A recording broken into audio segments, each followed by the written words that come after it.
ఆదివాసీ మహిళను అత్యాచారం చేసి దాన్ని ఒక యాక్సిడెంట్ కేసుగా మార్చి చిత్రీకరించి ఈరోజు ఆదివాసీ ప్రాంతంలో ఉంటూ ఆదివాసీ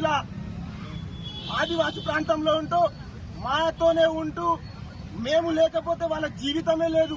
అలాంటి ప్రాంతంలో వాళ్ళు మా ఇంట్లో ఉండి మా కుడితిని మా మీద బ్రతికేటటువంటి వాటి వ్యక్తి ఈ రోజు మా మహిళల పైన అత్యాచారాలు చేస్తా ఉన్నారంటే ఈ రోజు జైనూరులో ఒక్క మగ్దుమే కాదు, ఇలాంటి మగ్దుములు జైనూరులో చాలా మంది ఉన్నారు.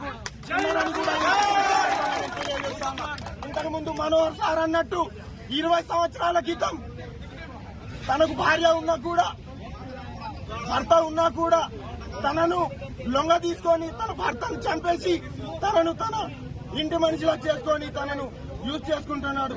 ఇలాంటివి వీడు ఎన్ని చేయలేదు. ఇలాంటి ఘటనలు జైనూరులో చాలా జరుగుతున్నాయి. లవ్ జిహాద్ల పేరుతో ప్రత్యేకమైన ఆదివాసీ అమ్మాయిలను దృష్టిలో పెట్టుకొని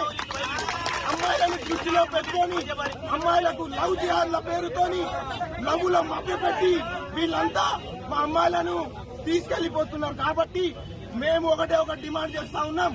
ఈ రోజుకిన మగ్దుంని పోలీస్ డిపార్ట్మెంట్ కావచ్చు, అధికార యంత్రాంగం ఎవరైనా కావచ్చు, పొలిటీషియన్ కావచ్చు, పోలీస్ డిపార్ట్మెంట్ కావచ్చు, ఏ అధికారులు అయినా కూడా సరే ఈ రోజు వాడిని ఉరి తీయాలని కూడా మేము ఈ సందర్భంగా